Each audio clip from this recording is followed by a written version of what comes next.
What are we thinking? Do we have time to run walls? Touchdown! Oh, Kenyon Drake! A miracle! Miraculous in Miami! You want Philly? Yeah, let's do it. Philly special. Ready? It's Hester trying to work it back to the middle. Gets past the first wave, and here he goes. It's Hester inside the 30. Hester's going to take it all the way for a touchdown. And no flag, 92 yards. It's happening.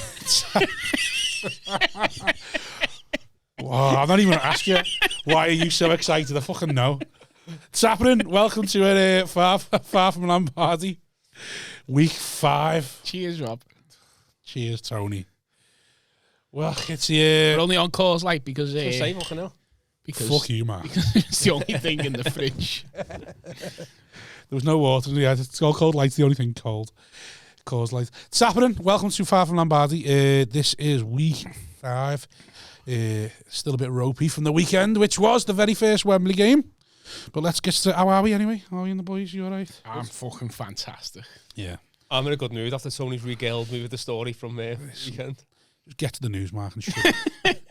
I think we need to do that first, don't we? So, Which? The story, or do you want to No, we'll do the news and then we'll go into. We'll go. The games, yeah, do the news, then we'll go into the games. Right, we'll tell our story before we get our guest on. There's only really one piece of news this week, isn't There's it? only one piece of news worth telling. So, the original piece was obviously right. So I'll start with John Gruden's resigned. Why, Mark?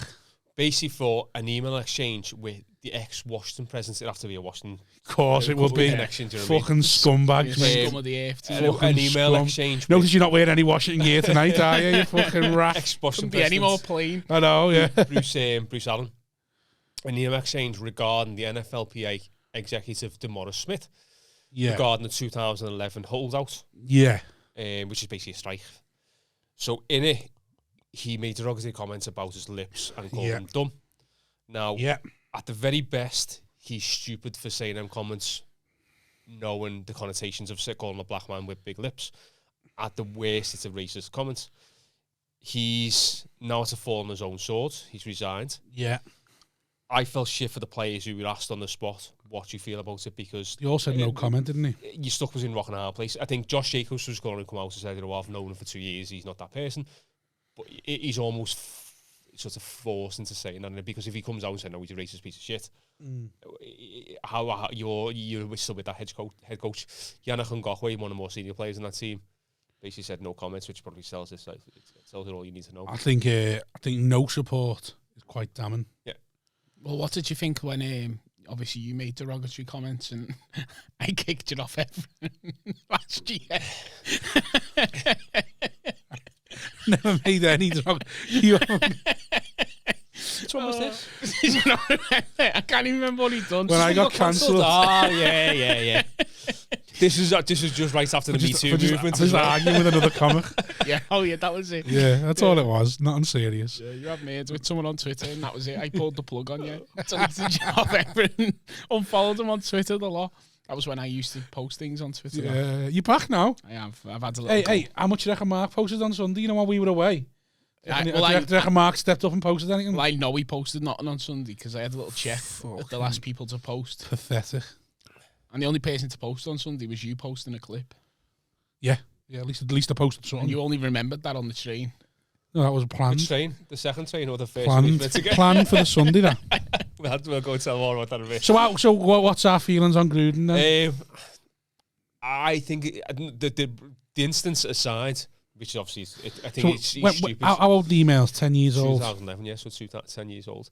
I think for a coach in a 10-year contract, it's very convenient now that this gets released. To that be fair, email exchange. Yeah. And it's a very easy out. You say that, but at the same time, the Raiders are doing all right, aren't they? If the Raiders were on 5, then you get it then. Gruden's always got that. You're stuck with him 10 years. Do you really feel he's the coach to take you to where you need to be? Yeah, I get what you're saying, but I can't see who's the owner of Mark Davis. Mark Davis. I can't see him doing that because I just think Gruden's the star. Yeah, of course. Gruden's the star of the Raiders show, so I think he's quite happy with him, like especially the fact that Someone's he looked got all to right ask this year. clearly, though, if you're releasing that now, 10 years later. But this is the thing, though. It hasn't been released, has it? It's part of the Washington probe. Yeah. So that probe... But that's supposed to be an insane... Hold on. This is what's annoying me, is everyone's going, oh, Gruden's the only one to get punished from this probe. It's like, hold on, this probe is still ongoing. It's not like the probe stopped and gone, oh, here's all Gruden's emails. Yeah. It's, as they're investigating, these emails have come out. So basically, they haven't come out in the right way, though. They've got to come out. But they passed them to the league. But then, why is the league releasing that? Shouldn't it release it as a whole? Well, the league and the Raiders have had it for 2 weeks. Oh, Mark, as if you've put them on that way. As if you only just noticed. Fucking hell. You only had one job. You have to turn them around then. Fucking hell. For anyone listening from the audio version, if you've seen YouTube, we have jerseys behind us every week. Signed ones. And Mark's decided to put them where you can't see the fucking signature. This week we've got Jerry Judy from the college days. What's his college? Alabama? Alabama, yeah.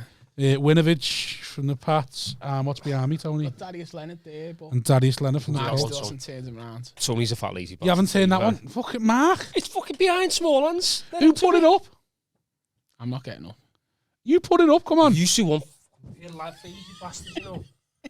You have 2 jobs this whole podcast. Do the news. You've done one piece of news, and we all fucking know it anyway. And fucking make sure that the jerseys are facing the right way. Hang a few jerseys up. Fucking hell. It's not like we asked for much. Apply. If anyone's watching or listening, apply to get involved. We've already fucked someone off anyway. We need a new wall. Need a new wall, and if there's any idiots out there, we could use a new idiot as well. Yeah, so the Washington probe is still ongoing. So all this he's the only one to be punished from the Washington probe. It's like, no, give it a chance. What Washington probe has done is found emails and gone right to the NFL, which I think is fair enough. And to the Raiders, you might want to get ahead of this.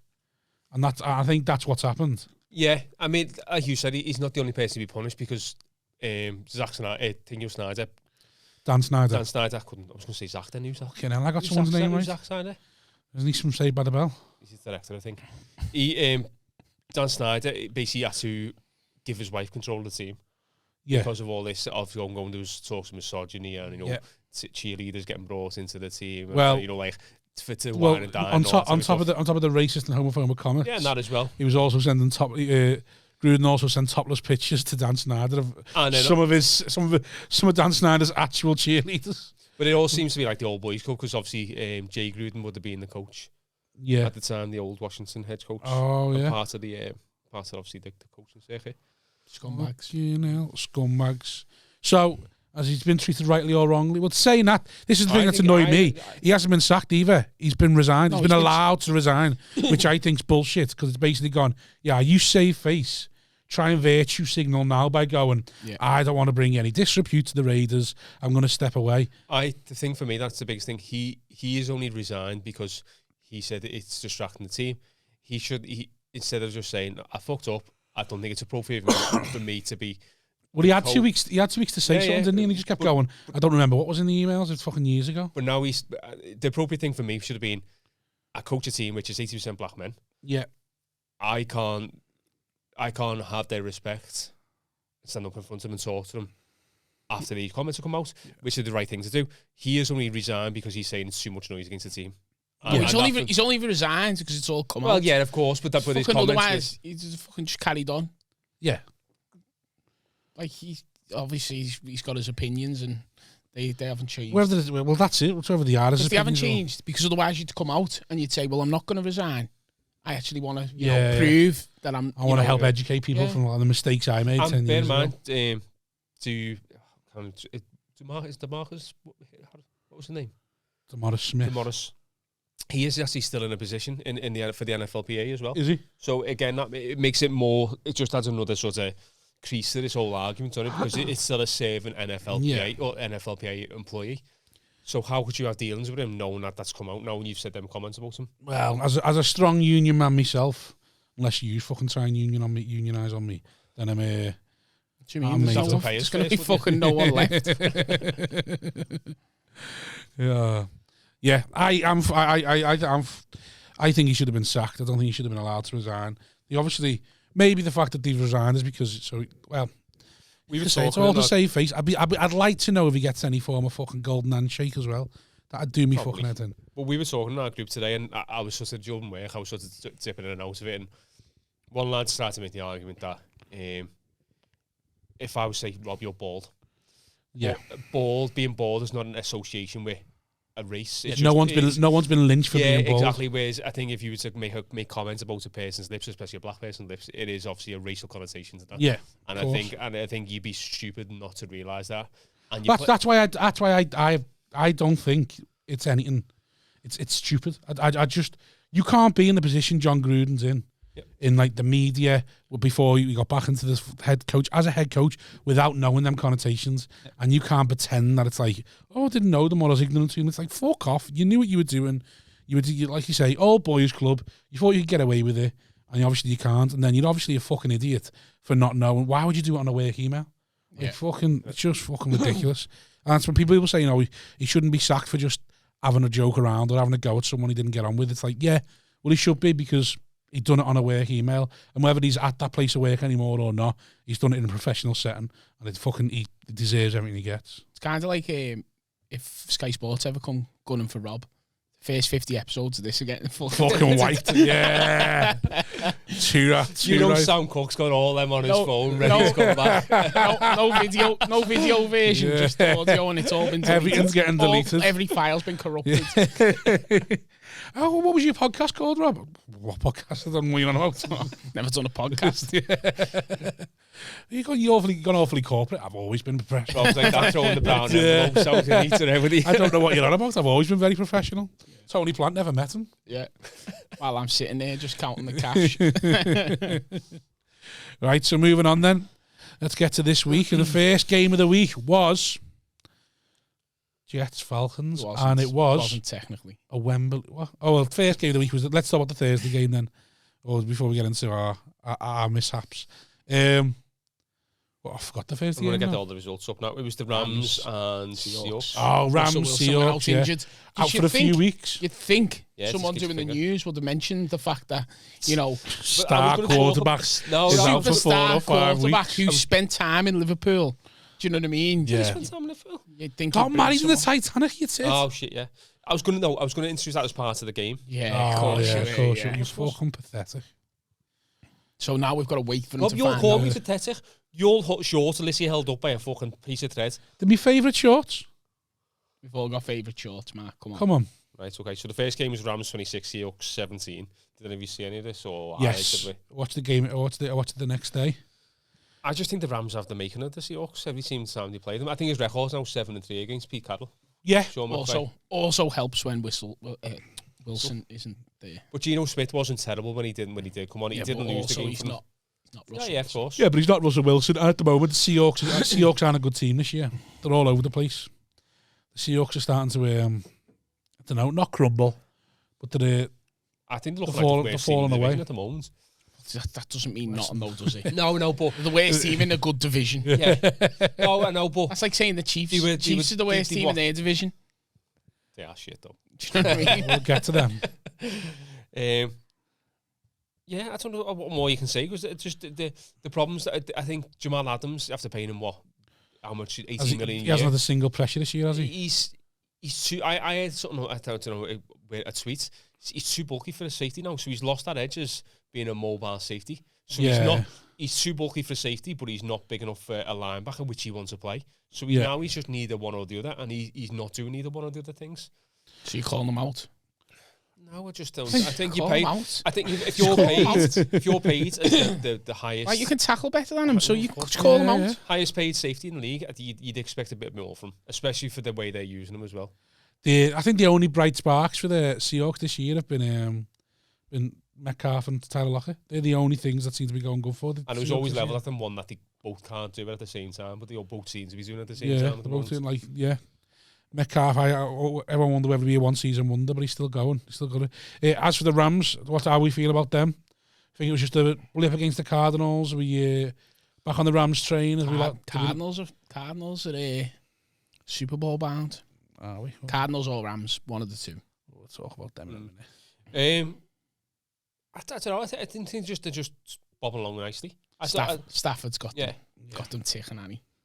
The defensive line, even though every season you say it's going to get worse, Well, the offensive line. The offensive line, I always get the mix. It's Andrew Whitworth, the left tackle, who should be designed, just seems to be just the Tom Brady of tackles, that's isn't what I mean. So they just seem to be. Everybody thought they were going to collapse because Cam Akers went out this season, and Darrell Henderson steps up, and then they traded for Sony Michel. And it just seems to scheme it well. And then they've probably got one of the best wide receiving corps in the league as well, with Cup, Woods, and then Van Jefferson, the young lad, yeah. and then even Deshaun Jackson. Deshaun Jackson's been great this year as well, hasn't he? Like, so it just seem to be doing it. They do. It's exciting to watch, like you say. See now another team in their division. Go on then. Let's move on. Let's go to the Jets Falcons game. Story first, or do the game first? No, we'll talk about the whole day. Yeah, it was a lovely Wembley experience. So we'll talk about our day. How was your Sunday, Mark? Then we'll bring our guest on. Yeah, but let's how'd your Sunday go, Mark? It was a lazy afternoon watching the telly, watching the game. Fuck all, not on there. Shite. Should have come. Shite. Why? Because all three of us on this side went. Yeah. Tom's still there. Did you not plan with you, did you? Tom's still there. More fucking interesting than Tom, I bet you. Actually spoke to Tom. He didn't come meet us. But I know, yeah. Wouldn't come meet us. Embarrassed. That's why. He wouldn't even put me on speakerphone. Do you know why? Because he was with 5 yards. He was with fuck 5 yards. Yeah. He was with Stocks from 5 yards. That's when I called him. He wouldn't even put it on speakerphone. It's like because he knew. What did you think of the game live? I was going to call him a nonce. Shit. Oh, just the experience with Boss. Whole experience. Pain in the ass to get to Spurs. It was. Go on. Do you think that's such an issue? Well, because it's a pain in the ass. Got to saying down to Houston. Had a little beer. Got an Uber to Tottenham. Yeah. We could have got an Uber quite close to the stadium, and it would have been sound. To be fair, so getting there wasn't too bad. It's just the. Because I was going to say, like, obviously we're coming from Liverpool anyway, so getting to Wembley is a fucking ball ache. Yeah, but you get to Wembley. Yeah, I know it's easier, but what I'm saying is, they're both a ball ache to get to. It's not like you're going round the corner, is it? I think, you know what I think it is? I think because you get out of Wembley, the tube station's 500 yards ahead of you or something like that. You're just walking down Wembley Way, straight on the tube. It's a good mile and a half. You're in the middle of like a shithole. Residential area. Shithole. Like we're good. You nearly had it right. Shithole. And the other thing is, because it's right in the middle of a residential area, shithole. There's no real tailgate or anything. So when you go down to Wembley and there's a big area to just go and have a bevy and stuff like that, there's nothing like that there. Like, it's all that stuff just dotted around the stadium. And because it's just dotted around the stadium, there's no real place to go and do it. You can either go walk around and try and do it. So it's basically, you get there, you just get into the stadium. Outside the stadium, because it's all just the odd pub, it's all fucking shocker. So you can't really get a bevy unless you bunk the queue, which we were obviously fine with. Yeah, Rob got fucking fumed at by a couple of Yanks. So literally, can you imagine it, Mark? Right, you walk in and the fella goes, first fella you see goes, we go, where's the bar, mate? And he goes, yeah, there's the queue there. And it just goes fucking round, and Rob goes, sound. All right, mate, how are you? And just starts talking to this fella. I'll have two. And he's like, oh, from Texas. Yeah. And then I went, oh, fuck this. I'm going to grab the other boys and say we're going in a minute because we're not getting saved here. Rob's going to get launched. And then I got a phone call, come back and grab the beers. I was like, all right, sound. Yeah, I just went, I said to her, where are you from, mate? He went, from Texas. Where are you from? I said, Liverpool. How come you're over here? I live over here now. Sound, yeah. All right, sound. Basically, I was just fronting one. I was like, "Are you going to tell me to move, or are you just going to fucking shut up?" And then he did. He's going to stand there and shut up. He did say, the queue's down there, didn't he? I just went, yeah, I know, yeah. Yeah, I know. we had a beer there. Had a little, and that was, like I say, it was sound. The pub was just chocker. It was chocker because it's all tiny little pubs. We found that little back room, though, didn't we? So we went in the little back room that we don't think we were meant to go in. Which was all right to sit in, but again, there's no bar, nothing there. So you're waiting ages for the bevy because all the pubs are little tiny pubs. So no matter which one you went into, it's chocker. Which is why I preferred Wembley for the outside. Yeah. For the extra experience, I quite prefer Wembley. But Spurs, the ground itself, is phenomenal. Is it better than Wembley though? Far better. Yeah. Spurs Stadium's incredible. Yeah. Spurs Stadium's better. Ignoring the price of the ale. How much was it for a pint? $6.70. Robbing cunts. Yeah, but you're in London, so even at the train station, but you're paying. But at the station, £6 anyway. You're paying £6 a pint anyway, so it's an extra 60-70p. Plastic glasses, but as well. Yeah. But to be honest, it was well worth. Spurs Stadium's good to just get in and stay there. Like you're not like There's no like, when you get to, when you normally go to a stadium, you're a bit like, there's no point getting there beforehand because there's nowhere to hang around or do anything or stand. But with Spurs, it's like they have the seating area above you, and then below, like dug into the seats, it's just loads of different bars and food places and that. So it's worth just going down there, getting in early, getting a few beers, and hanging around inside the stadium. But it does get chocolate at the bar. That's the only other downside. See, but again, if you're willing to bunk the queue, you sound. I'd found you had no problems getting a beer, getting any food in Wembley. Wembley does have more bars and stuff. But I think the problem with Spurs one is everyone was going to the same bars, and we noticed when we walked a little bit more, the next bar was like relatively empty, and then the next bar relatively empty. It's because like as you went in, everyone just goes boom, boom, straight to the first bar, and then. Yeah. But other than that, it was sound. Stadium's boss. Everywhere you sit's decent. No bad views. Me and Stokes had a great view. Like, so what happened after the game? Do you want to tell yours? No, listen. I will. So let's carry on. Which you want to go? You first or me first, Joe? I'll go. Man, I think I should go first. The best seats. Yeah, so I should go first. Okay, the best okay seats. Then. Go on.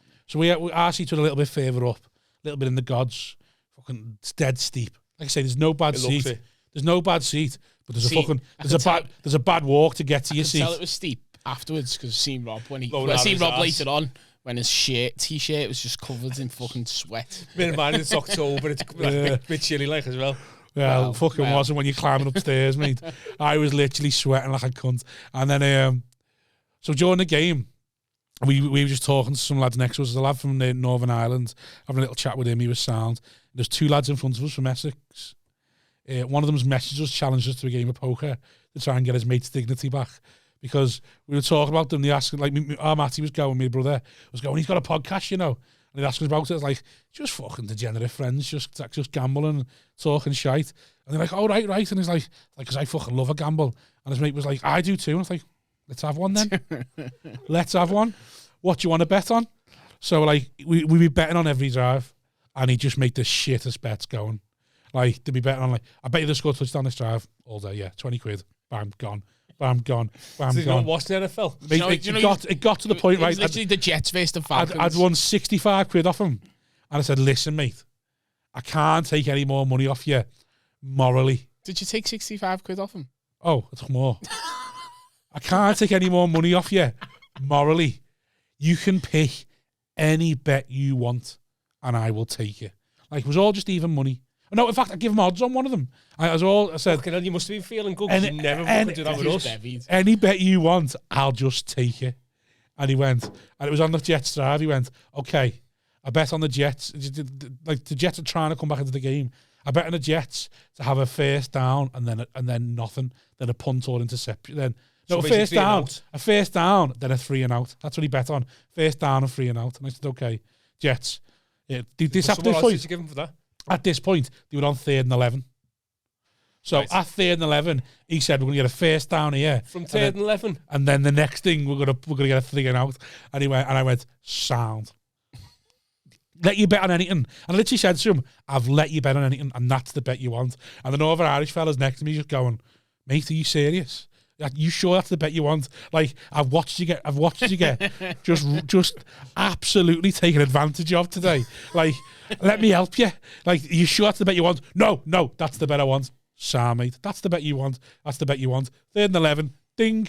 First down. I was like, oh, hello. Oh, you might have a chance. Ding. First down again. You owe me 20 quid, you cunt. Right off him. Right into my pocket. 85 quid in the bag. 85 quid in the bag. And I was just Did he pay up? Paid up every time. Fucking hell. To him. Fucking hell. I've asked him to come play shoot with us. Oh, well, listen, the thing. So we got out the stadium, and I was saying, him and his mate were like, oh, yeah. It's like, listen, you don't love a gamble.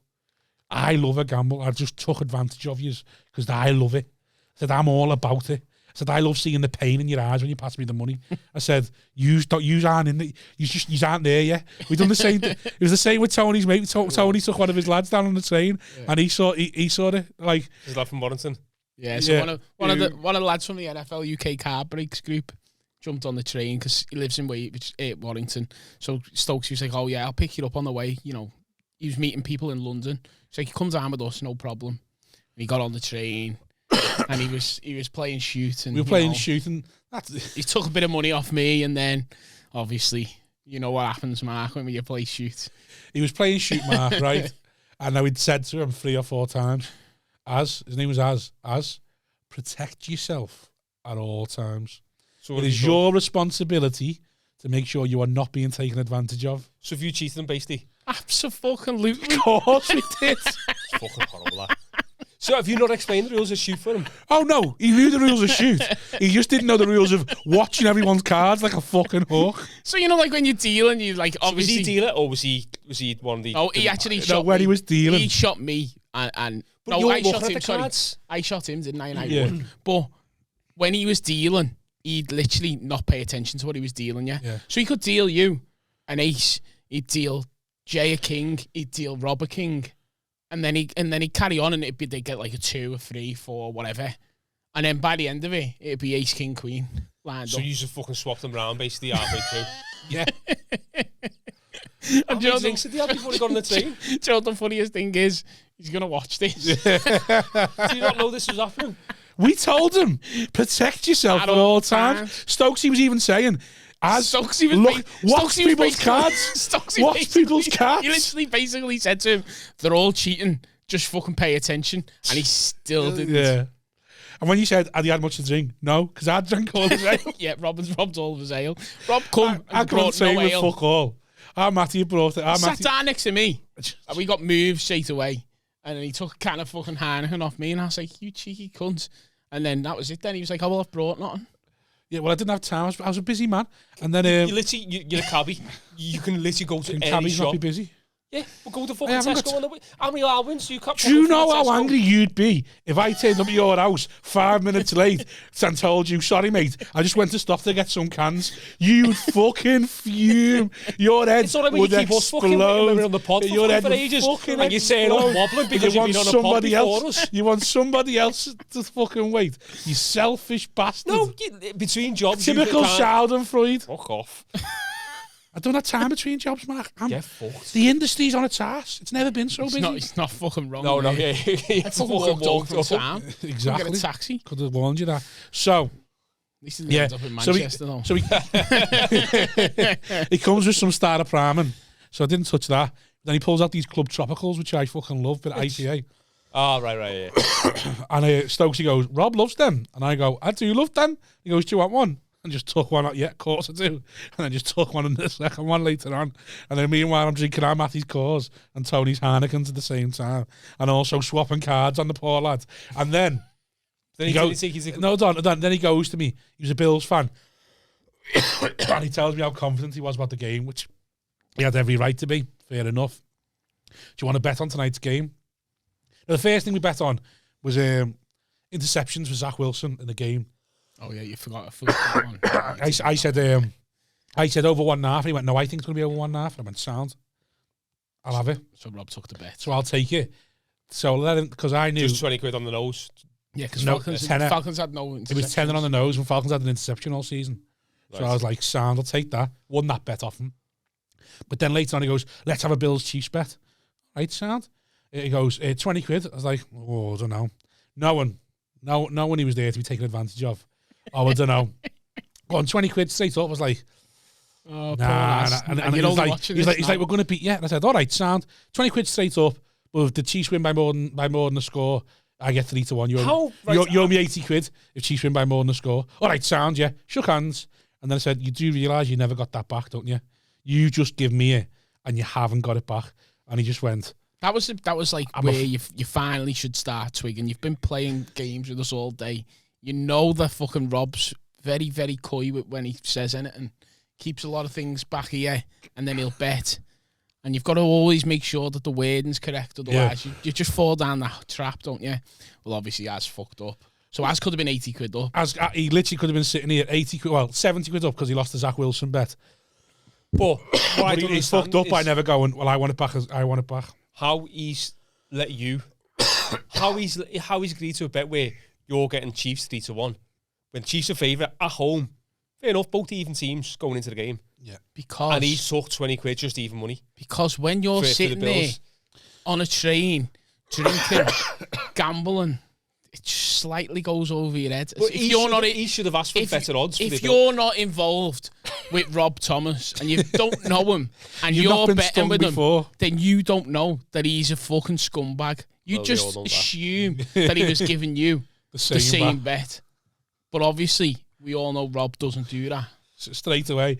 So as soon as I told him that, he just put his head in his hands and went, oh, I fucked up, haven't I? And I just said, yeah. But then he messaged me this morning, or yesterday morning, gloating because Bills won. It's like, you know you've only won a tenner because of the Zach Wilson bet. And he was like, yeah. And he said he's coming to our Super Bowl party. I was like, sound. I'll open you the tab. Do you know what? After the way you're going, you might as well just give a seat to Tony. Well, Mark, you fucked up there. We're waiting for the pod to tell you what a dickhead you are. Why? It was the wrong league. I know. I was just winding you up. Mark was winding you up. Oh, right. I just want so when we'll tell you in a minute. We'll get back to that in a minute. Yeah. So anyway, go on. that was my game experience. Now you tell your game experience. We'll talk after the game. Now. So we went on. We had better seats, obviously, because me and Stokesy, much Must be better people. The same seats that I'm in next week. No, actually, we're 2 rows further forward than what we are next week. Yes. So I've been had off for the Dolphins game. But besides that, so we go down. Me and Stokesy are fucking made up with our view. Put a little picture up on Twitter before, didn't I? Yeah. Our view was spot on. We were sat right behind the Jets bench. So obviously the Jets players come out. Big Quinn and Williams. Stokesy's made up. Like their first round draft pick like 2 years ago. So he shouts him, hey, quick, Q. Turns around, gives him a little thumbs up. Stokesy's made up. To be fair, I was like, this is quite sick. Do you know what I mean? Yeah. And then, so obviously the game goes on. Who's away next week? It's going to be Dolphins, Dolphins, isn't it? yeah. So I was like, game shit. Jets are shit. Falcons are much fucking better. By this point, the ale Kyle was shit. Pitts was great. By this point, the ale was shit because the blood had ran out. So I was drinking neck oil, which... Well, I was loving that. Yeah, well... Why was it all right? Tony wasn't overly keen on it. No. IPA. I'm not an IPA drinker. Not cultured, is he? No, definitely not.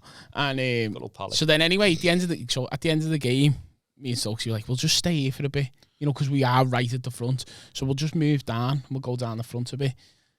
But this is the best part of the whole game, to be fair. Mm-hmm. So go down the front and then we see some bird who's just blew up and she's on Channel 5. Yeah. What's her name? Ash on Twitter, Ash on the NFL or something. So Stokesy's like gets a little photo with her while she's down on the ground doing interviews or whatever. And then big OC walks past. Yeah. Both get a little high five. So we're like, oh, this is fucking sick. We're fucking sitting here next week as well. Yeah. This is going to be sad. Just having a boss little time. Then we turn round and there's just like loads of people wearing 95 jerseys, loads. Yeah. And it was like, when there's like 10, 12 people all wearing the same jersey, like, what's that all about? So then Stokesy obviously was a bit bevied. It's happening. Goes over. Oh, Big Quinn and Williams, made up, blah, blah, blah. Yeah. What are you? And then obviously heard them speak and they were American and he was like, so, and then she was like, oh yeah, that's Quinnan's wife. So Stokesy got a picture of Quinnan's wife, like all the rest of the family are just sitting there. Oh, so that was his family with all the shit? Yeah. Nice. So we were like, this is fucking sick, do you know what I mean? Like, and then Stokesy's going, I've got a signed jersey up of him in my room. And they were like, no, you haven't. No, you haven't. You're fucking lying. Yeah. Like, you're lying. Stokesy just went to phone, picture, there you go. Just showed them and then they were like, oh, fucking sick that. So we were all having a great time. Did he tell them it was a black jersey though? No. Hey, how funny would it be to go, that's a black jersey, that's a black autograph. Yeah. So then we come down to meet Rob and we met a couple of other lads. Yeah, a couple of lads from the group. So we had car breaks. So we had a little laugh with them and that, and then it kind of went off a bit. That's when we started getting a bit drunk. Yeah, we were getting a bit bevied, and it kind of went off a bit downstairs. So you know what happens when we started getting a bit drunk? We've been quite reserved. Yeah, so we didn't have an American football, but we had a yellow flag. And a flag on the play. So I was getting lashed at people, and then Rob was sacking them. So this is before. This is literally after the game. So people were throwing the flag, and I was telling them no. Touch the flag. You catch the ball, you're getting sacked. Catch the flag, you're getting sacked. And they thought we were joking. So then someone would throw it, they catch it, and I just go bang. But I've got a lovely way of sacking people. I wrap them up nice. He does have a nice way. Make sure they don't hurt themselves. So I'd done about 4 or 5 people, and then some fella in a suit. So he's more than a steward. Comes over and goes, "Listen, lads, I don't have to kick you out, But can you just just calm it down a bit? Just stop. But then he was laughing his head off every time he was sacking someone. We were like, you can't kick us out, mate. You're having too much. But then he comes over, and as he walks back, someone just goes, "Hey, fella," and you just see him, and you see his eyes go, like, don't you fucking dare.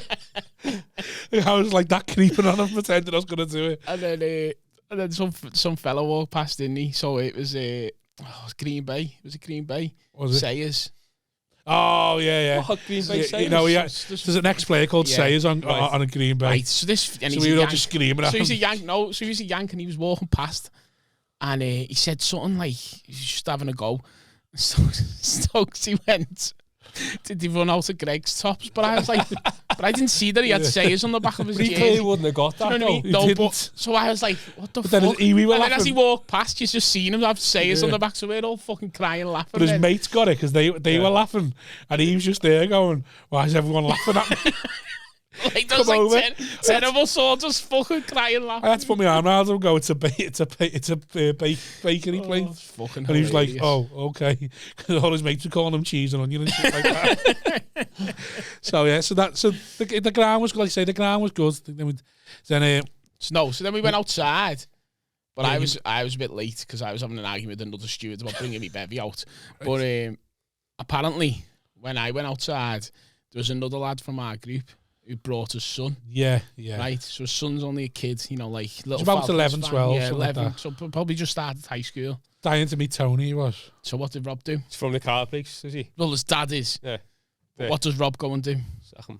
Fucking course he does. Sacks an 11-year-old kid. The worst thing about it, his dad held me phone and me wallet while I'd done it.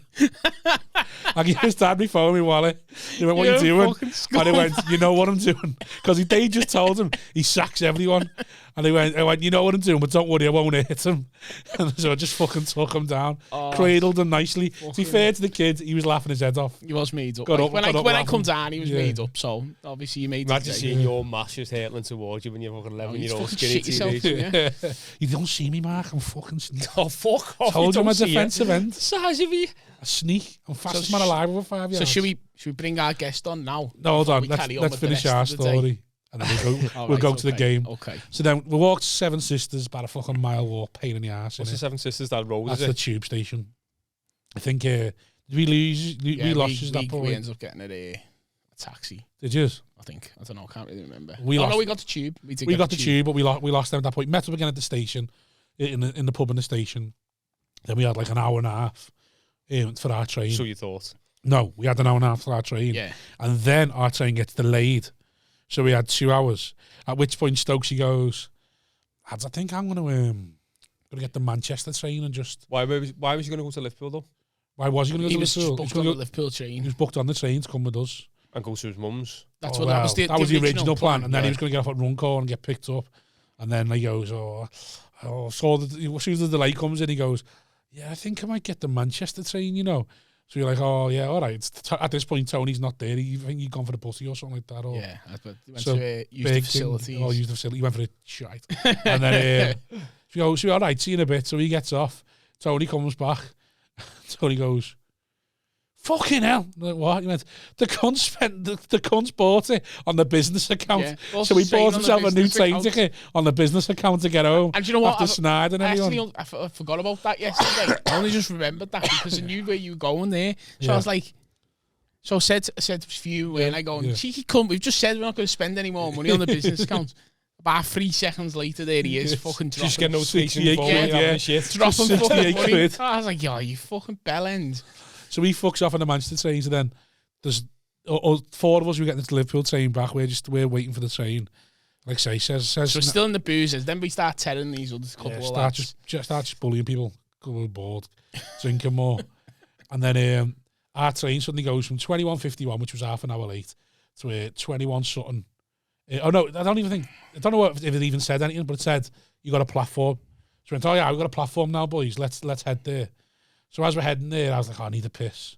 So I stopped at the door alley, had a quick piss. And then I saw M&S. And obviously, Mark, you know what I'm like in London. I'd already turned in to the biggest fucking... So there's a lesson here. To the biggest rat Yeah, the biggest rat in the world. Quickly skip over that. I'd only turn to that. And then the M&S. So when we talk hold on. Deleting the pods. The I think this is one of them. Going to be deleted. And the M&S lights lit up. And I was like, so I said to RJ, who's next to me, he said, hold on. Got to get train beers, haven't I? So I ran in, grabbed a packet of Punk IPA, just walked out with them. So heading towards the train, looked, alcohol free. Fuck's sake, just lashed them in a bin as I walked past the bin. Get to the train station, 9:46. Obviously, we thought it was 9:51. As I get to the train station, what's happening? It's just pulling away. Tony's little land out the window like that. Just pulling away. So I was like, there's no way he's missed this train. Like, there's no way.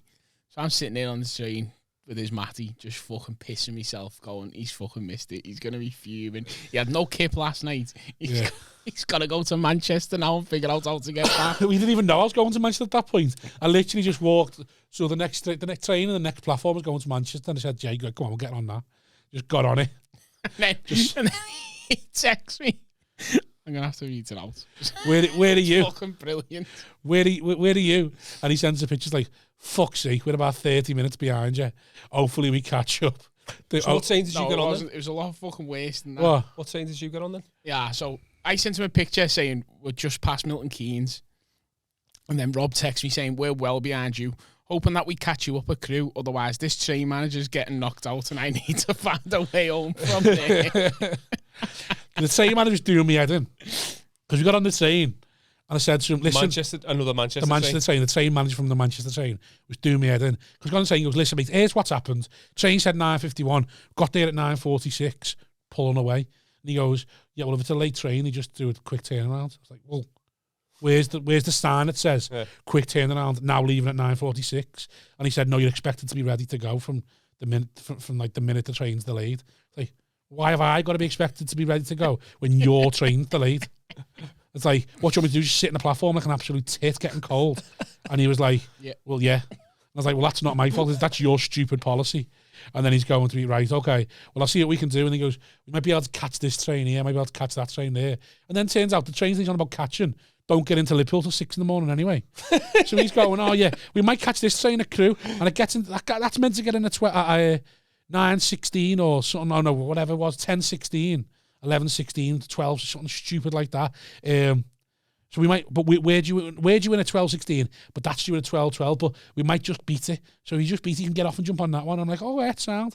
And then it was like, hold on, what time's that one getting? 6 a.m. It's like, fuck off. We're getting in at 6 a.m.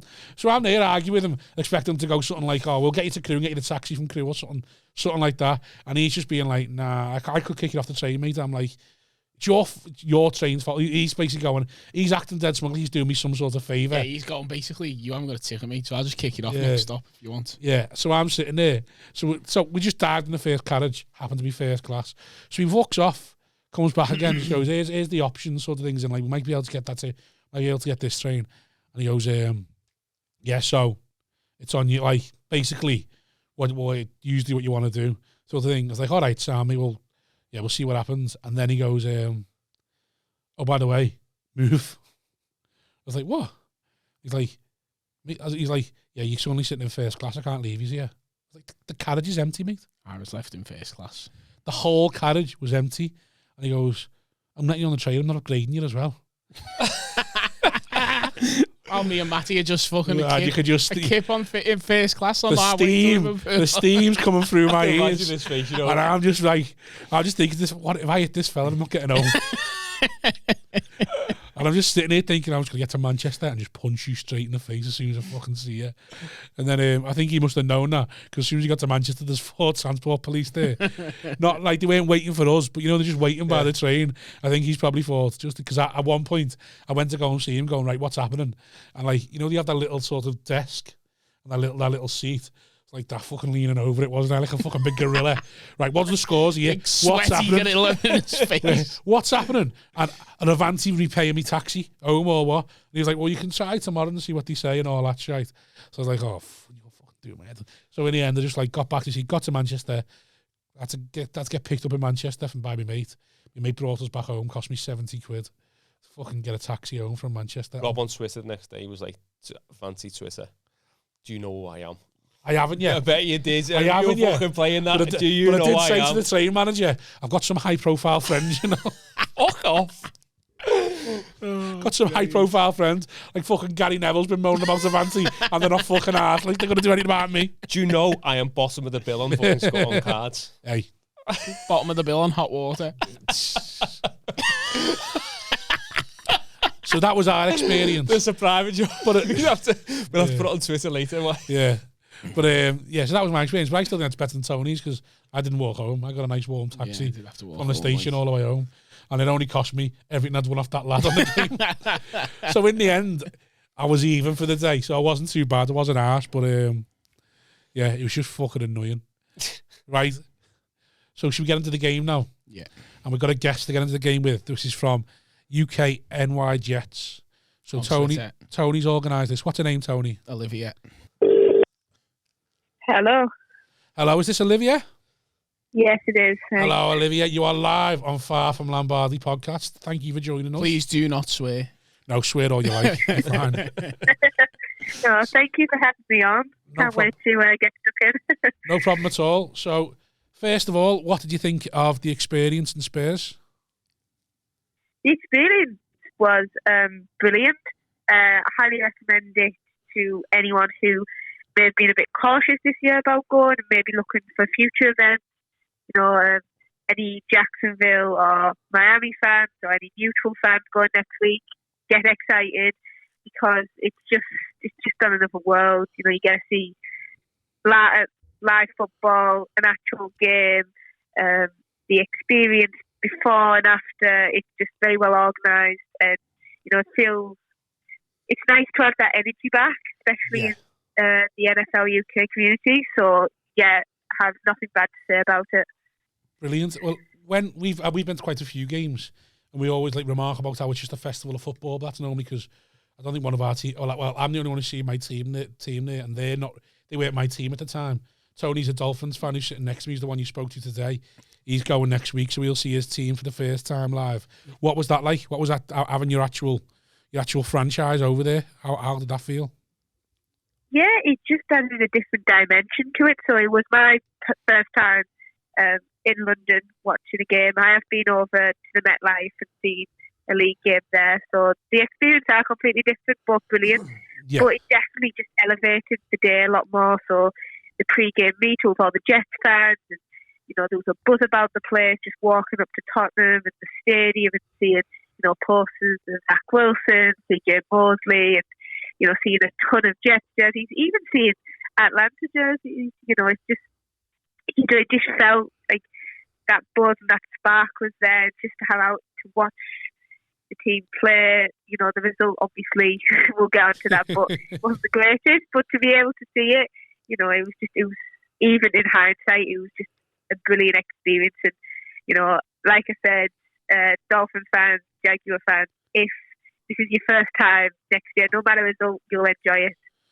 Brilliant. What what did you think of the game and the result? Talk us through it as a Jets fan watching. Well, to be fair, right, Olivia, sorry, but you must be used to seeing the Jets lose by now, so it mustn't have been that hard. Yeah, but not that often in person. Normally you have to fly over to see them lose. Did the Jets win or lose when you were at the MetLife? We actually won. We beat the Giants, so it was a very rare occurrence. You know, you're completely right. Yeah, it was, from a Jets perspective, it was bad, particularly from the first half. You know, coming off that brilliant win at Tennessee, against Tennessee, shall I say, last week. You know, we had a lot of optimism going into Sunday. Yeah, everyone I spoke to fancied the Jets to win, especially with the I fancy the injuries on the Falcons after the. I saw that pre-game. I was like, yeah, it's over. Nobody should pick the Jets to win, but yeah, it was disappointing. I think, especially the first half, the offense was just looked really bad. Not to sugarcoat anything, I think Zach Wilson's overall game was poor, and you won't see many Jets defending that, and they'll acknowledge that. The defense slightly better, but again, penalties are stupid. Although you've probably seen around social media, the roughing the passer in, I think it was the first or second drive against CJ Mosley was an absolute joke. But apart from that, it was just a poor showing. We were a bit more competitive in the second half, so it's a positive that we did cave in. But it is a young team, inexperienced coaching staff, and it certainly did show on Sunday, I think. Yeah, I felt like, I don't know, because it was a game in the UK, like you say, there's all that bit more excitement for us going there and attending it, because obviously me and Tony were there.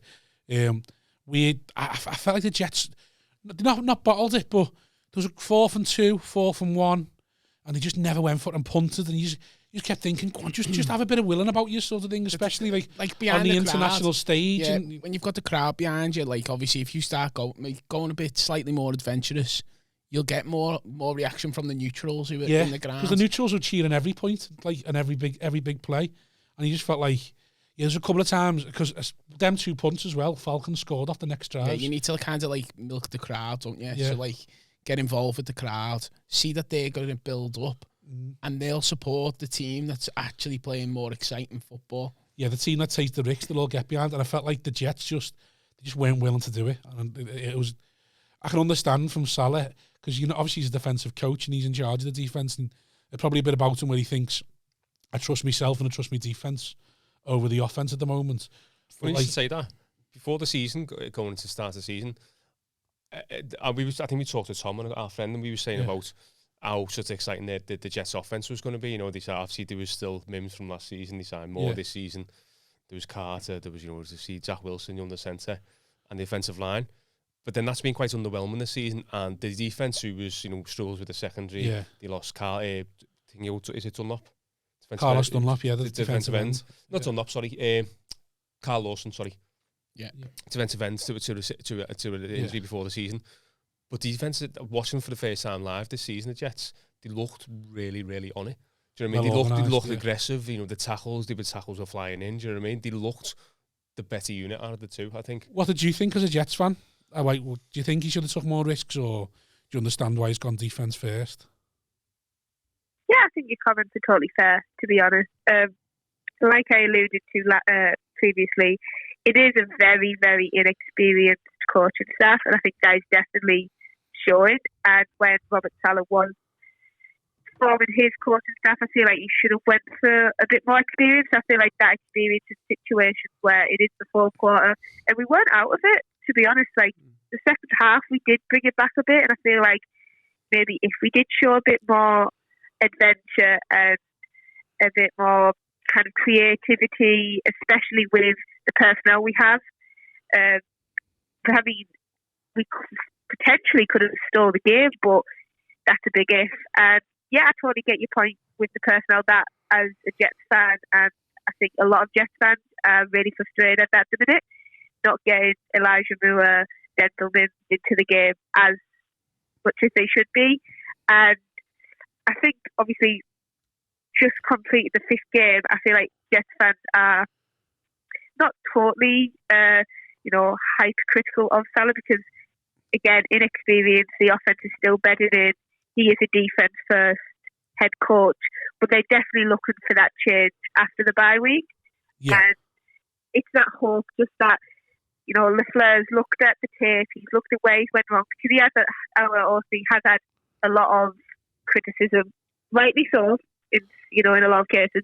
And hopefully they can look at the tape, look at where things are going wrong, why we started slow, and hopefully they can adapt mid-season. And I think the game in Foxborough at the New England Patriots, which will be our first game after the bye, I think it'll be really telling to see if they're going to quite rigidly stick to the game plan that they've, formulated in the off-season, or if they're willing to adapt and change things, recognise what works and what doesn't.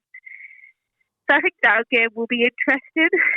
We're obviously going to massive underdogs, but hopefully they've learned from the past 5 games, and afterwards we look a lot brighter as a team. Yeah, totally understand that. Lastly then, have you got any advice for our Tony, who's also going to go down and support a losing team? Well, and a team that's not very good. Whoa, before you start, we're playing a team that's even worse than us, so... Well, any advice for next week then for anyone who's going down there as a Jets fan or as a Dolphins and Jags fan then, that anything you wish you'd done or anything you think definitely do this or definitely try and experience this? Yeah, I think you've just got to take the day as it comes. I definitely would organise your weekend. I think there's a lot going on. You have the official fan pubs, and you have fan meetups as well. And honestly, that the fan meetup before the game was probably the best part of the day. It was nice just to be with, in a pub full of, Jets fans. And if, there's any Jags or Dolphins meetup, definitely look into that. Connect with them on social media before you go to the stadium. I think, the atmosphere, you'll just feel 100% more buzz going into the game. And take it as it is. It is, at the end of the day, it is a league game that we get to watch. And, it's a privilege that we are able to watch good football. Even if on paper the teams are bad, there will be some exciting plays, there'll be exciting defense.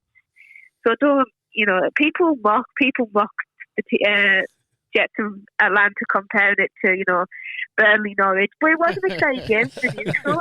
Yeah, just take the day. If you take the L, then just take it on the chin. It's an experience. It's an expensive experience, but, it is. Just go in with it with a bit of positivity, and, you'll absolutely love the game. Yeah, brilliant. Okay, Olivia, thank you very much. Thanks for coming on, and thanks so much for your advice and joining us. No, thank you for having me on. I've enjoyed it.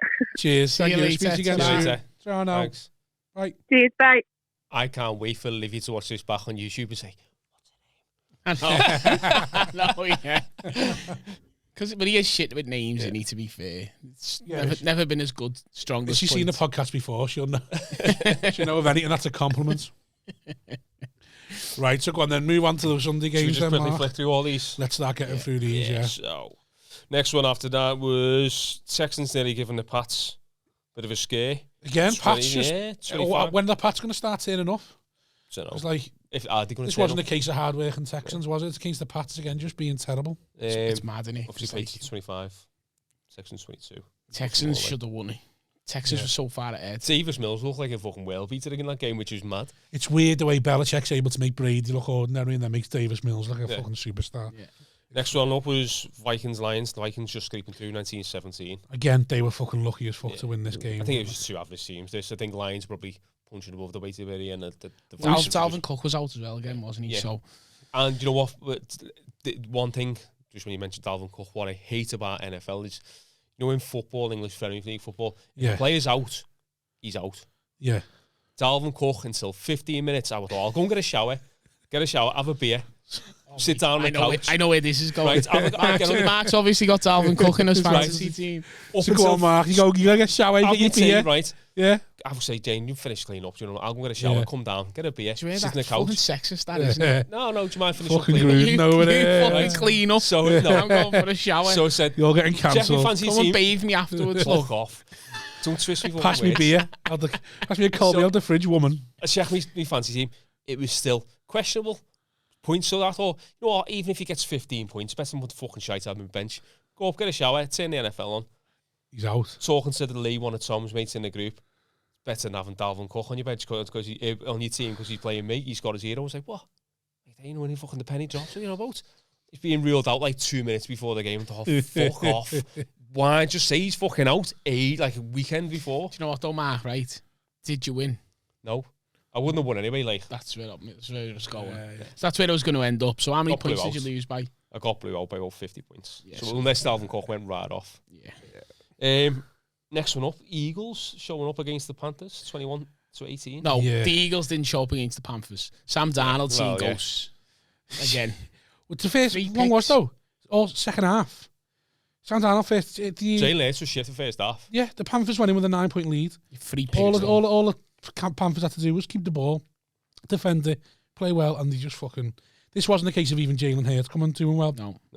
Eagles defense turned over, and it was fucking it was turnover like central. Five totals in the game. Three for Darnold, and at least 2 for Hurts, if not 3 for Hurts as well. Next one was my team, Washington 22, Saints 33. This game annoyed the fuck out of me. This game was classic Classic Jameis Winston.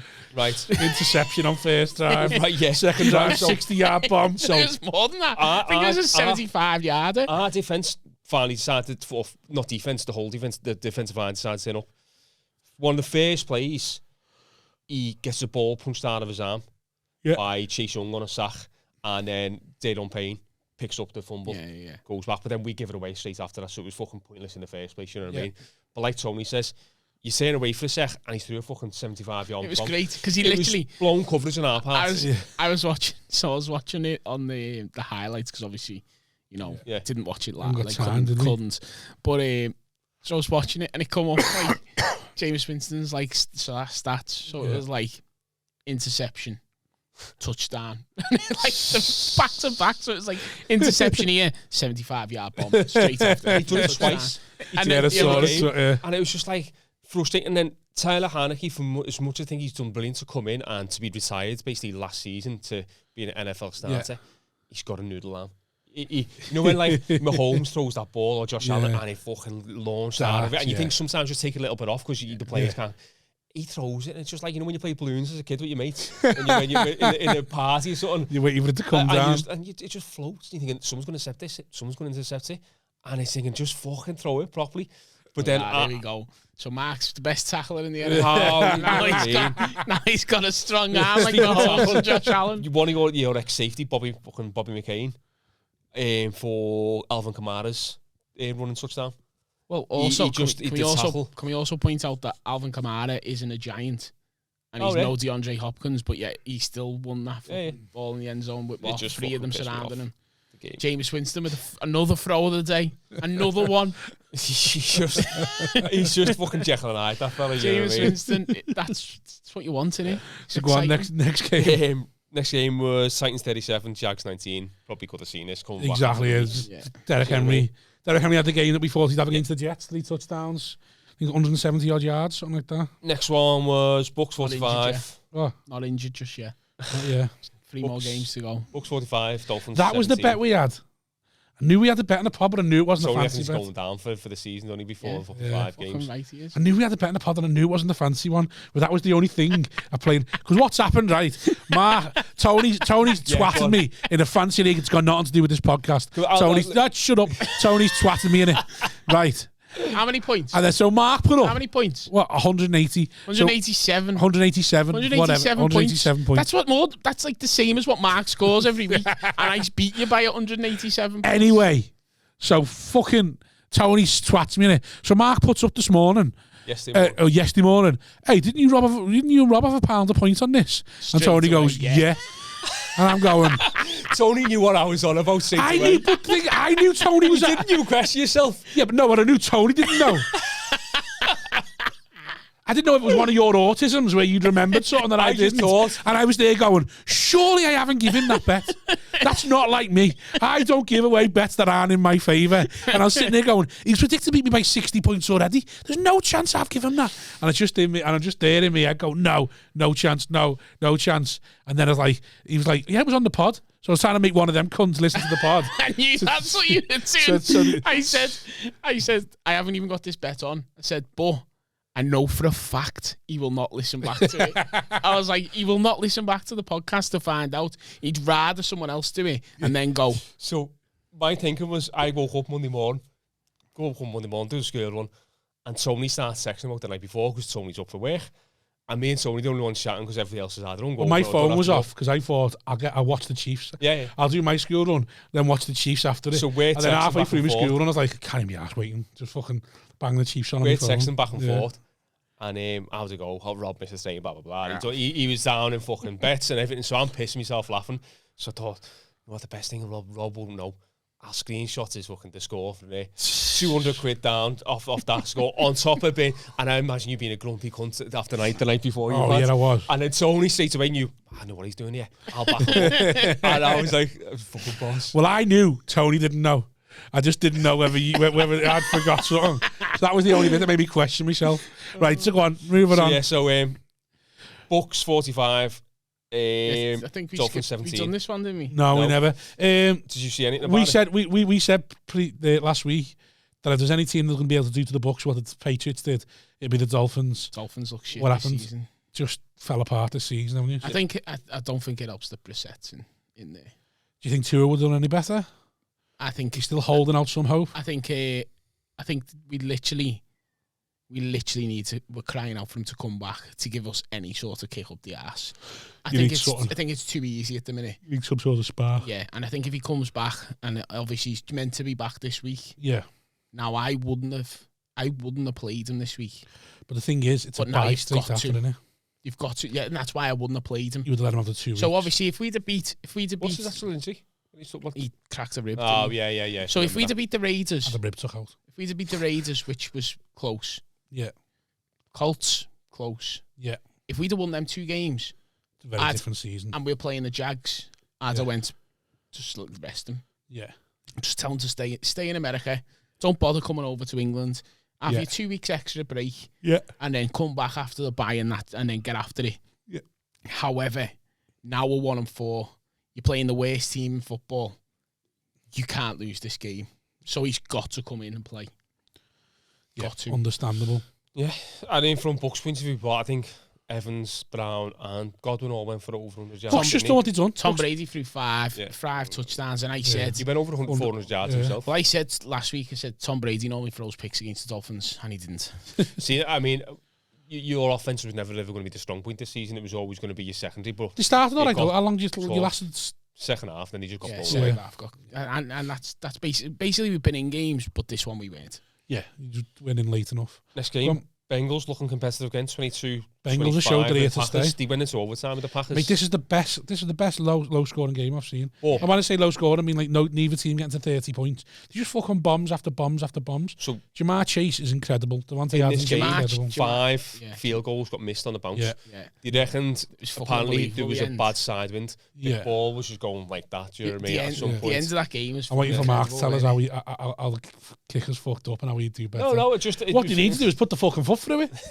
It was incredible because it was literally some fucking laces in it. So what? It was like 3 missed field goals. Mason Crosby was 5 on the all in the space of 2 minutes. It was at the end of the regulation where 3 missed field goals to win the game, and then 2 in overtime, and it was like. So there was a stat that the Packers kicker Crosby had only missed 4 in 10 seasons, something daft like that from them ranges, and he missed 4 or 5 in this game alone. Do you know what I mean? Just unbelievable. The thing is, though, if it was that bad, and you've got Joe Burrow and you've got Aaron Rodgers. Keep going for it. Why aren't you going for it? Yeah. Do you know what I mean? Especially when you see Joe Burrow's throw to Jamar Chase when he's struggling and then he throws it and he's touchdown. Them two look like they've got a connection going. Well, they have, yeah. They have. Jamar Chase looks incredible. Steelers 7-27, Broncos 19. The annoying thing about this game for me was these are 2 similar teams. Good defenses, offenses. I've got stars, but the quarterbacks are all both. I thought Bridgewater do better than Roethlisberger, so I genuinely thought the Broncos were a bit of a shoe-in for this game, especially with the Steelers being without TJ Watt. But they just took too late to get going. Took them too long to get going. To me, these are just both middle of the road teams. Yeah, second half, Broncos got going. They thought I think they even got to a 4th. You'd be happy with 4th and goal. If you're a Broncos fan, you'd be happy that Javonte Williams kind of went off. Yeah, I mean to be fair, in the Broncos, they are still missing what. Not Judy, who's the other fella? Yeah, they are missing Judy. Oh yeah, Judy. And they were missing someone else. Noah Fant. Is it? That's 2 injuries to the receivers anyway. I think was Melvin Gordon out of this game as well. Could have been the top by Javonte Williams went off. Probably. No, he did do like a fucking 80-yard. Yeah, he done like an 80-yard rush. Go on, next game. Raiders 9, Bears 20. Is the Raiders result because the players obviously were. How well the Raiders have played this year and how bad the Bears have been. It does make you feel like maybe that's because the Gruden went after this game as well. Yeah. And party does think, have they down tools? Especially with the players not supporting them and having a game like this against the Bears who struggled all year. Yeah. You do. Just the field's first start. Yeah, it does make you think, I wonder the Raiders. I wonder if this is what's made his decision to resign. Because he's probably tried, he's after the game, he's tried to call them out and they've gone, hold on. I'm playing for a racist, am I? Next game up was for me. I watched this on, on Sky Sports where they show you the game in an hour. Yeah. Like basically the game of 40 and but you obviously without it, so an hour. Chargers 47, Browns 42. Now, you feel with this game, whoever lost, you didn't deserve to lose because they both. Do you know what? Fantastic in this game. We were still out at the point, and I was checking the scores, and the Browns were ahead, and I was like, Browns have won. Yeah. And then I woke up. And Chargers won. I watched, I don't know the same as you, watched the game in 40. Brilliant game. The one thing I want to say about this game, and it's nothing to do with the tactics, nothing to do with the game, this is the second close loss for the Browns against the big team in 5 games now. Obviously, it happened with the Chiefs. Now it's happened with the Chargers. I think sometimes at some point, if you've got to go, you've got to hold on. But both times they've been in the lead as well. At some point, you've got to go, what's going on? Yeah. Like, at some point, there's questions to be asked. Especially because the Browns can run the ball. Yeah. But and they ran it great against the Chargers. That's what I mean. It makes no sense as to why you can't see out a game. Outside of... Did you like how the Browns took Austin Eckler into the end zone? Yeah, they basically carried him in there. To get the ball back to try and win the game. I didn't see so the last Chargers play of the game, I think the Chargers won. Yeah, there was basically... They needed a point up. So the Chargers were a point behind, so a field goal would have won the game. So Austin Eckler has the ball, and it's like first and goal, and they know Eckler's just get the ball, get to his knee. Yeah. I don't know why they didn't just take 2 knees and kicked it. So they basically picked him up and took him into the end zone. So then they go 6 points ahead, and the Browns knew, right, we get a touchdown, we've won. Give Baker a chance, a minute to try and get the touchdown. Have like 3 seconds left. Yeah, outside of Derrick Henry, I don't think there's a better running back in the league at the moment than Austin Eckler. I just think on current form, I think all the big guns are not firing. Obviously, Christian McCaffrey's been out injured. Kamara doesn't seem to be... You can't say that because Kamara's just had a great game. He wasn't great. I don't think he was... I understand your point. I'm not saying he is, but on current form, I think he's probably... He seems to be... He suits that offense great. Yeah. He suits that offense great. And I'd like to say, the only point I want to make about the game is, at what stage do we say, right, the Browns have got to change the mentality because they're not seeing out these games. And I'm not saying they made any mistakes, but the thing is, though, at some point you've got to see out the games. If the Browns do iron out them problems, it's flying. Well, as well, what I would say, if there's one team who you fancy to see out a game, it's the Browns. They've got probably the best running game in the league. They've got that's the point. They are built to run a game down, aren't exactly. they? Do you know what I mean? Why aren't they then?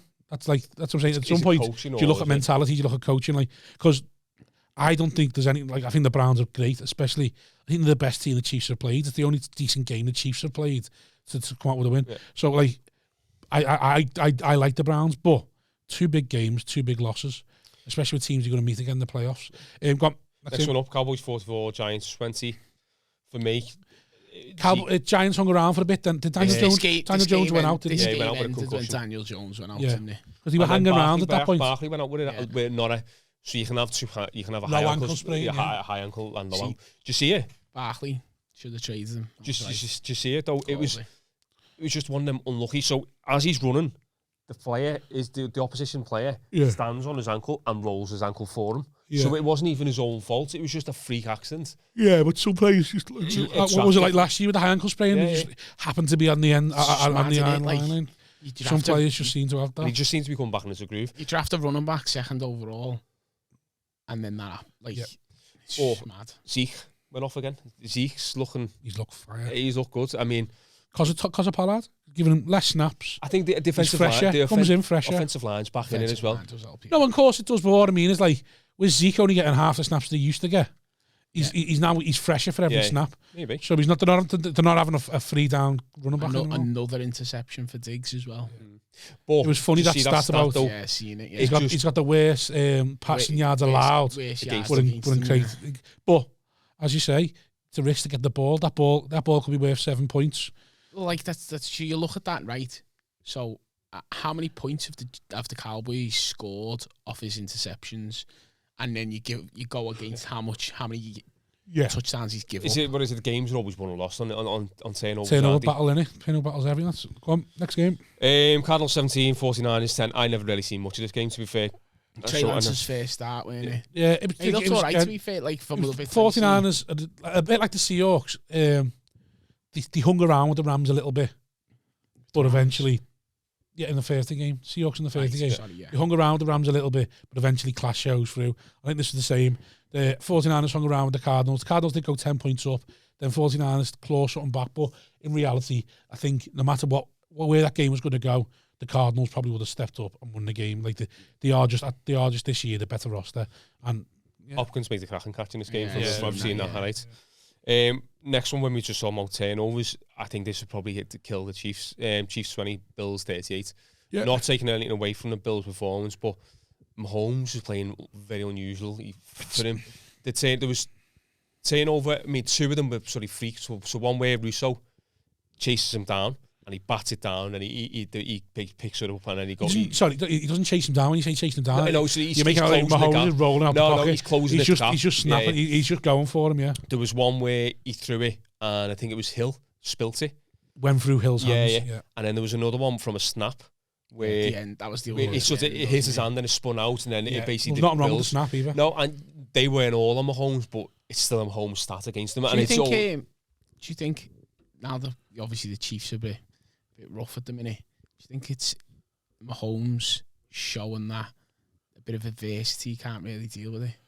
I wouldn't say that because we've had adversity before, and when the year that we won the Super Bowl, we weren't playing great either defensively. You were winning games. We were winning games. I think winning massive. I think the problem is, like his first year, when he had like 50 touchdowns, it was a case of the defense is so bad, I'm going to have to do this. Now, his first year, no one knew what he was about, so it was probably a bit easier for him to do it. Now when people know what he's about, know the way the Chiefs play, and they know what to expect from him a little bit more, and he's got that added pressure, and there's a lot more pressure because the Chiefs are expected to do things. Yeah. So I think sometimes there is times where he's just trying to force a little bit too much. Like the Chiefs, that's young though. That's him just being a young Chiefs player. Won the time of the possession in this game. Like, but what, they lost the turnover battle. They lost turnover battle in almost every game they played this year. It's just a case. I think the Chiefs, the problem with them is the defense is terrible, but we've been in a position before where the defense has been terrible, and then we've gone to the bye week, and they've come out with a different defense. Yeah. Now, whether that happens later on the year, we'll see. If Mahomes, not just Mahomes, but Andy Reid, if they can iron it out so that they stop with the turnovers and they play a bit smarter football, we'll see. But at the moment, they are struggling big time. One thing I will say, I did like Mahomes' response, though. He never turned around and said it was 3 fluky interceptions that were not necessarily on me. He turned around and just said, yeah, I need to improve. I need to look at what I'm doing. Yeah, essentially. And I like that he weren't putting the blame. He was taking the blame for them interceptions. To be fair, you get paid $500 million, you're going to have to take some blame. Take some blame. One thing I will say is, when we won the Super Bowl, there's a big thing of championship swagger. Championship swagger, like, with the Chiefs, be the Chiefs, we're the best. It doesn't seem to be happening at the moment. No. The Chiefs seem to be insecure in themselves, and that causes the league games. Didn't he have an ankle injury at Tyler Hill? I'm sure he had an ankle injury. Could be wrong.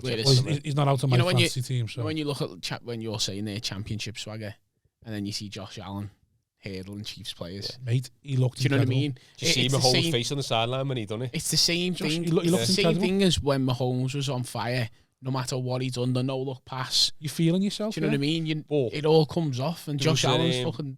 His offensive line, although it's not like stars, they're just working it. They're just well coached. There was a play... Mate, the Bills coached this game perfectly, and even to the point where Josh Allen's hardly ran for the first 4 games. But he did in this game. It's like they'd been waiting for him to run. So there was a play, they must have been on 30 yards out, and he only ran for 10 yards, but he got the next set of downs, where the offensive line pushed your defense that way. Yeah. The receivers ran with it that way. Yeah. So it created this fucking big chasm in the middle of the field, and he just legged it through. But you can tell it was a rehearsed play. Oh yeah, it was definitely a QB run. Yeah, it was designed for a QB run. It was brilliant the way it's well coached. It's bossy and a well coached. The Bills look great. That Russo looks great. They look like they didn't have a pass rush last 2 years. They've got that sorted at a different team. We'll see. We'll see. I still think it's very early. Not. I don't even mean for the Chiefs. I mean for everyone. Yeah, of course. Next game was the last night one. Now I've only just seen highlights of this, obviously, with it being on last night and obviously being worked this morning. Was Ravens 31, Colts 25. Did go into overtime. Colts were 17 points up. Yes. Yeah. And Lamar Jackson looked abysmal by all counts first half, and then second half he's turned up and actually put on a performance. Lamar Jackson's now 5th for rushing and 8th for passing. So the Colts were lucky.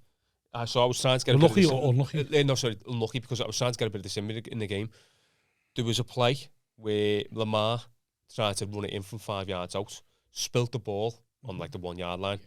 Darius Leonard picked the ball up, ran it half the length of the pitch, fell, threw a lateral, or what we thought was a lateral, and then the other Colts player ran in for a defensive touchdown.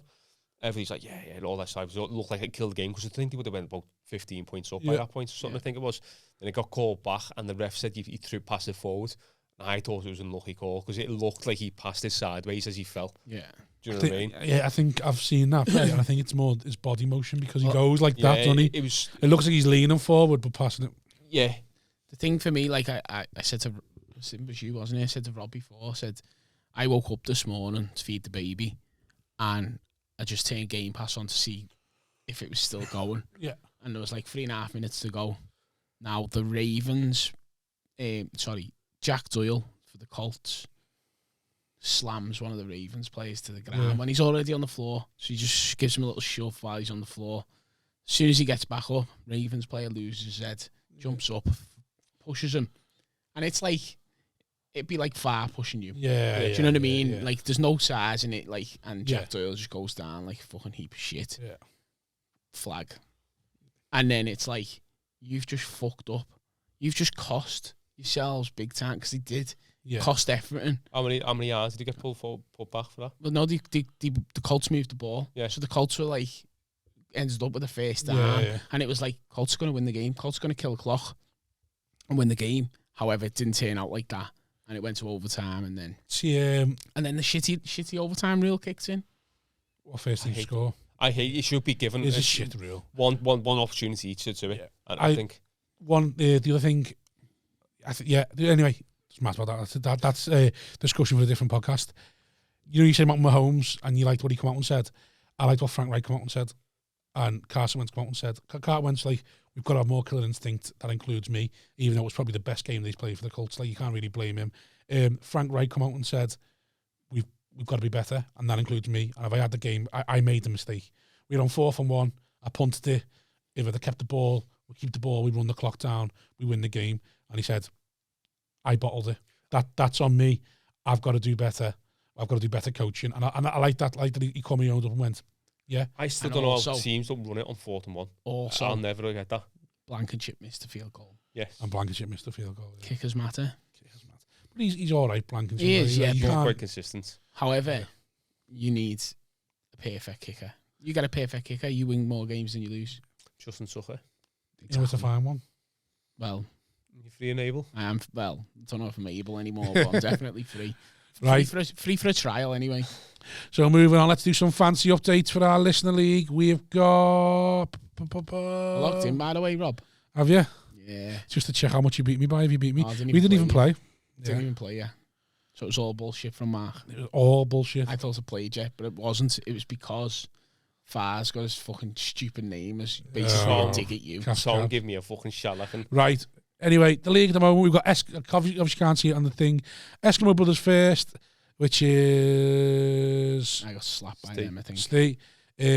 Salah Akbar, which is Tom, moved up 4 places. Comes the second. I won. I beat Mike. It's Mike Connolly, so I moved to third. I'm also 3-2. EFC Denver, which is Callum, is 3-2 and 4th. Then fuck the commissioner, Tony, also 3-2. So you're just outside the play. You got on the same record. Got plenty of time. You haven't even checked your team for 5 weeks. So I've got Mark to play. I'm sure you got plenty. Team name to be determined, which I think is Sheehan, is 2-3, only 1 game out. Winning for Wes, which is Mike Connolly, is now 1-4 and probably last chance saloon next week. And also 1-4, bottom of the league. I don't think they've come off it once. Scary Teddy, which is Mark. Look at the score he's put up on me this week. It's the Why biggest are you score. so bad at fantasy? Because this happens to me every fucking week I play. 290. I'll be honest with you, Mark. I'm terrible at fantasy this year. Yeah. But you're terrible every year. How? I beat you last year in the How are you this bad, though? Check the score. It doesn't matter. I can't do nothing. You put faith in the wrong players. Here we go. I won by 2 points. Some people just have the luck, Mark, don't they? Some people just have all the luck. Callum, 156 to 130 against Sheehan. Fuck the commissioner. Got blown out by Steve, 111 to 184. Mark, 161. Got beat by 290. That's it. You can't account for that. It's just fucking ridiculous. Justin Herbert. But Mark, again, you're saying that, but you would have only beat 3 people. Which? There's only 3 people that you'd have beat. But that score doesn't happen any other week. Well, I put 390 on, Rob. That was in a different league. Moving on to our charity league, we have got. So we lost by 2.5 points. So we're gonna do a little apology post. No, fuck. Who are we apologising to? For being shit. We lost to the fantasy first rounders, who would go 4-1. We're now 2-3. That puts us. They like the Chiefs. Why haven't you got our logo as your badge? Why have you your fucking... Because it's the same across all sleeper, innit? So Oh, it'd is be... it? I'd have to make our logo for the other one. So that puts us now 8th. But we're only 1 game out of 5th, 2 games out of 4th. I'm not sure how the playoffs work. Let's see how many teams go in the playoffs. 6.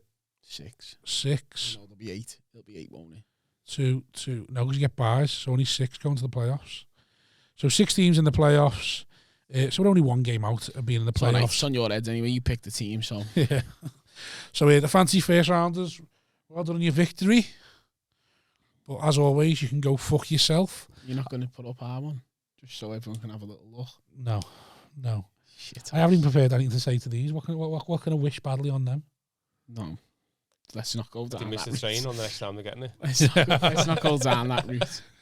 Well, I need to wish something bad on them. Well, no, because I had a terrible thought then, so we can't possibly say that. No, I wish just something. I wish something light. You know what I wish? I wish you get a little stomach bug.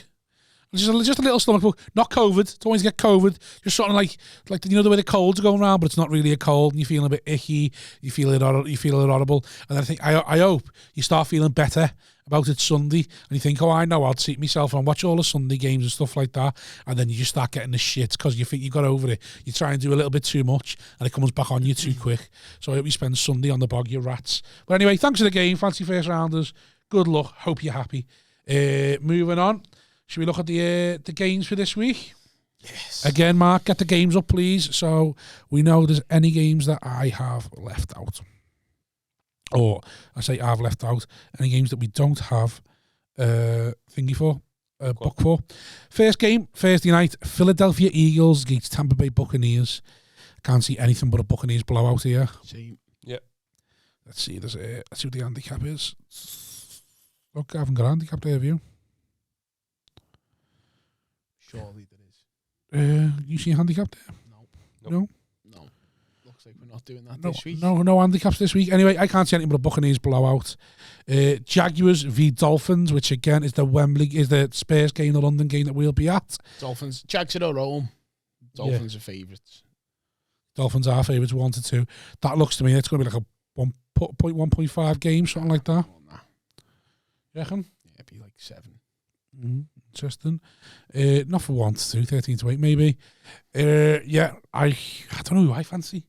There's nothing about the Dolphins offense inspires me. No, but the one thing that does inspire me is Trevor Lawrence is throwing picks. Yeah, Pick City. Fancy a picks bet on that game? Yeah, if you want. Not with you, not with me, just generally. I'll bet with you right now. You pick the bet. Any better ones? Well, no, I'm not that stupid. Ravens v Chargers. This is a good game. Chargers win. Big playoff implications. Ravens are favourites because they're at home. Well, I'm telling you right now, Lamar Jackson can't hang with Justin Herbert. But the Chargers are one of the worst run defences in the league. Doesn't matter. Eventually, being able to run the ball and being able to throw the ball, Justin Herbert throws in one play what Lamar Jackson does in 20. Fair enough. What are you saying, Mark? You know, jump in at any point? I agree with Tony, to be fair. I do fancy the Chargers as well, but I just think if anyone's built to beat the Chargers, it's the Ravens sort of thing. But then the Ravens had 504 yards against or 508 yards against the Colts. Lamar Jackson was responsible for 501 of them. There was a stat no saying one else seems to be able to got run more the ball. yards this season than that's like 17 teams or something. It's fucking mad. Panthers v Vikings. This will be a close game. Even money. Game. It's just a game that I look like. No, but I said it'll be a close game. Didn't say it'll be a good game. It'll be interesting if both running backs are back. And it'll be interesting to see which team's real. If both running backs are back, it'll be close. If both running backs are back, I think. If one of them's back, it favours that team. Yeah, basically. I fancy the Panthers if C-Mac's back myself. I don't know why. I've just got no faith in the Vikings anymore. Bears v Packers. Bears obviously just come off the win against the Raiders. Yeah, Let's think still smack back down to earth next week. Sorry. Packers all day. Lions v Bengals. Bengals. Yeah, surely. I think that's great odds for the Bengals as well, 8-15. Yeah. I think that's buying money. Colts. Colts Texans. Colts 2-9 would be a nice. Do you know what's mad? Colts, like I'm high on the Colts. I think it's going to start coming soon. Like they've been unlucky. They've been unlucky with injuries, and there's been a couple of mistakes in the games. You say this every season with the Colts. You say this every season about the Chargers, and then look at the Chargers this year. But then Chargers by the change in manager and stuff like that. So I wonder it's that. Giants v Rams. Fucking hell, 1-6 Rams. It depends whether. Well, it doesn't depend, but more. It just depends if Daniel. You must say if Barkley and Daniel Jones are back. No, Daniel Jones is. If Daniel Jones is back, he's definitely getting concussed again. Yeah. And I just think more by the score, because I was going to say I can see the first 50. You know, if you're Aaron Donald and you see Daniel Jones is coming back after a concussion, what's your first thing you're going to do? Slam his head on the ground. First chance you get. Washington against the Chiefs. I've just checked on a different site. Use our 7-point favourites. Yeah. I don't like that, Rob. Washington. Do. I think. I think I'm our second. No offense to Washington. I think this is a get-fit game for the Chiefs. So you hope. We're not getting pressured on the defensive line, and I think our secondary is awful. Browns v Cardinals. Just remember, right? You know when that game's on. Yeah. You'll be hungover from the Saturday. You'll have had to deal with fire all weekend. He's going to be in your You'll ear. have just seen me fresh Sunday morning. I'll be fucking winding you up on the first seconds. And then... And I'm sitting next to you. And you sat next to me all game. And then the Chiefs play against Washington. If anything's written in the stars is that Mark's going to win on Sunday. We'll see. What will probably happen will be the best Chiefs game of the year. You'll fucking jump in and I'll front have of the fucking train. missed it. Yeah, I won't be missing no trains this time. They're be looking to miss me. Browns v Cardinals, big game for the Browns here after what just happened with the Chargers. I'd say big game for the Cardinals. I'd say it's this. Yeah. This is a make or not make or break because they're both still going to be in it. But this is a chance for the Browns to prove who they are by taking the Cardinals first out. If the Cardinals go 6-0, yeah, it's tasty, innit? Tasty for Cardinals. Start to believe, then, don't you? I'm still not convinced by the Cardinals. There's something about them. I just think they're very, like I said, very Spursy. That feel about Browns them. Browns are favourites, yeah. though. Browns are favourites because they're at home, so it's a 3-point game. Broncos Raiders. Gotta go Broncos, haven't you? Raiders with no head coach, or the Raiders perform because Gruden's not there.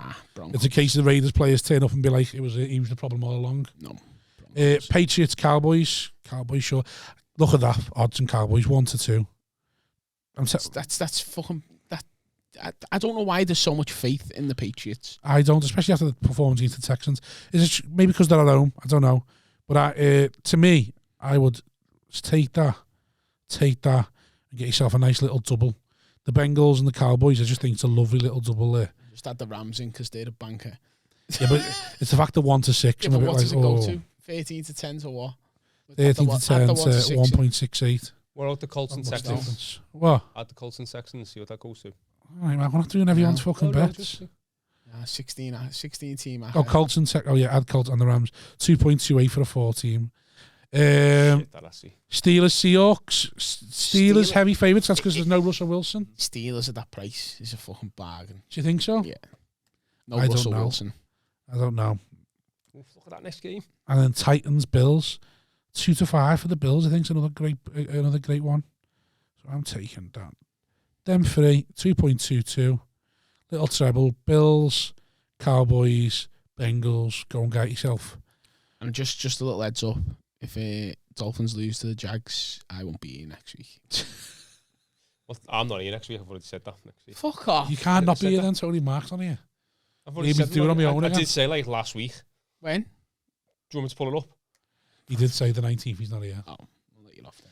Right, boys. I'm really here anyway. Thank you very much. I fully enjoyed that one tonight, even if most of it was at my expense. Did you exercise your demons from the weekend, did you? I do. I feel a bit better now. Straight till next week. Right, thanks very much for listening. As always, thanks for listening. We appreciate yous. Like, share, subscribe, all that shite. Just share us, interact with us as much as you can. You'll get a reply off me and Tony at least. Mark, maybe one day you'll fucking log back in. If he's got something to say. Maybe he'll log back. Maybe he'll log in for the first time. You mean? No, he didn't. He had like 2 weeks where he then I get bored of the fucking notifications of fucking him just talking to shit. No, you know what he gets bored of? He keeps making fucking spelling errors, and we give him shit for it, and then he doesn't log back in again because he gets a bit shit. Yeah. Right. Anyway, thanks very much for listening. See you later. Ta-ra.